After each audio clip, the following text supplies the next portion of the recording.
Nós temos uma espécie de sanfona civilizacional que é um pouco.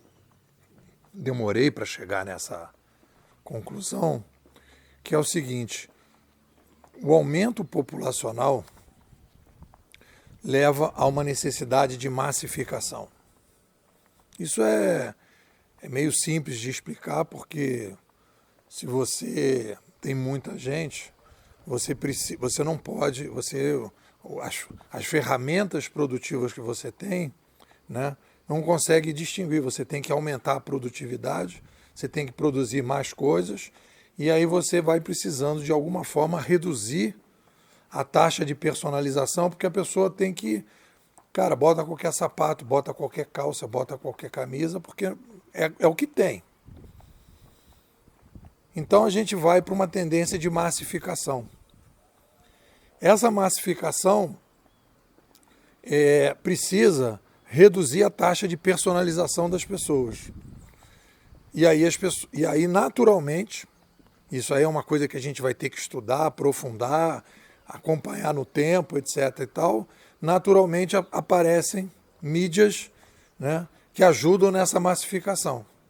Eu acredito que no século passado, né, o surgimento do rádio, da televisão, do jornal foi natural, e isso aí contribuiu bastante para que a gente pudesse aumentar a massificação e que as pessoas, a partir da massificação, pudessem consumir, aceitar um consumo mais massificado. Uma revolução midiática, aí você centraliza, mas você começa a ter problemas. Porque você não consegue resolver as coisas de maneira adequada, porque a coisa vai ficando cada vez mais vertical. E isso aí começa a criar problema.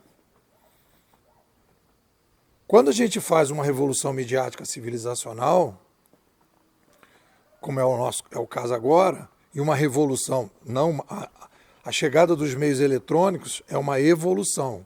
A chegada da internet é uma revolução, porque a gente introduz uma nova linguagem, além de toda a possibilidade de descentralização e distribuição da informação, que é possível com os novos canais, e a partir da nova linguagem você tem uma possibilidade de sofisticação da administração, através da reintermediação. Você consegue criar a personalização de massa. Você começa a resolver a crise da qualidade na quantidade, quantidade na qualidade, quantidade com qualidade. Então aí a gente inicia um processo novo, uma nova era civilizacional, em que as pessoas estão aumentando a taxa de personalização. E aí então a gente vai buscar os valores, os paradigmas que estão disponíveis no ambiente que a gente vai chamar de conversa, de debate filosófico.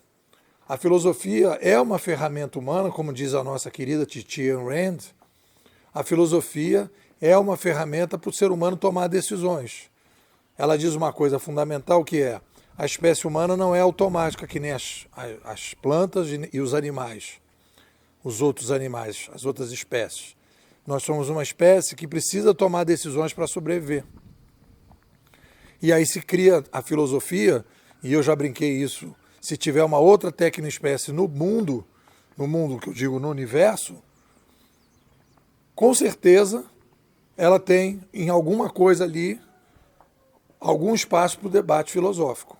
Tem filosofia também. Por quê? Porque ela vai precisar tomar decisões, porque é uma espécie em aberto. Não é uma espécie que vai automaticamente tomar as decisões. Se ela cria tecnologias, se ela vai melhorando as tecnologias, ela vai tendo que tomar decisões. E aí é uma espécie em aberto, e a partir daí, então, você precisa desse ferramental filosófico. Todo mundo usa ferramentas filosóficas para sobreviver e viver. O que faz a diferença no processo de massificação, de personalização, é a taxa de consciência dessas perguntas e respostas. Quando a gente massifica, as pessoas começam a utilizar determinadas questões filosóficas, elas usam determinadas questões filosóficas, elas respondem determinadas questões filosóficas da mesma maneira. elas pegam um padrão.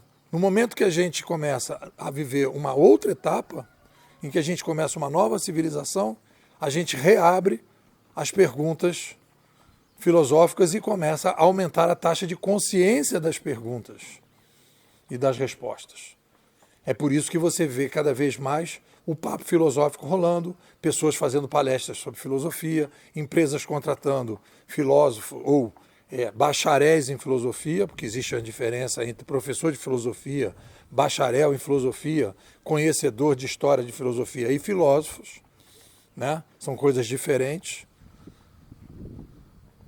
E aí você tem essa demanda, uma demanda por personalização. E a personalização necessita rediscutir, né?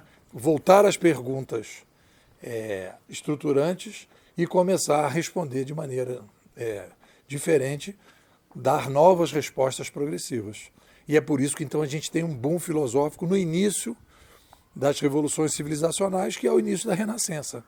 Toda revolução midiática civilizacional traz para a sociedade uma renascença.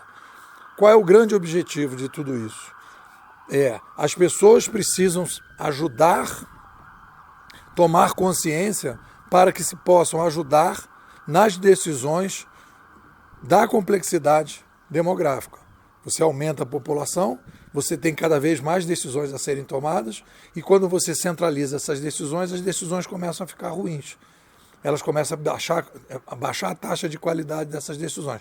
Aí você precisa que as pessoas participem, e aí você precisa, então, criar essa estrutura, esse renascimento da filosofia. Então a gente está vivendo um boom filosófico, é um processo natural de uma revolução midiática civilizacional, e a gente precisa mergulhar nessas respostas progressivas, essas perguntas estruturantes. É um pouco por aí. O que vocês dizem? Bom, agora no mês de março nós estamos discutindo aqui a imersão 5.3, estamos falando do livro do Taleb, né? Voltando a falar do livro Cisnes Negros, né? O livro que projetou o Taleb, e falando sobre o futuro das profissões. Eu convido você a participar da melhor escola de futurismo do Brasil, Bimodais. Você vem aqui tomar a pílula vermelha, sair desse mimimi que o mercado está hoje. Me manda um zap, 21 99608 6422. Vou repetir, 21 99608 6422. Nipô, quero ser bimodal.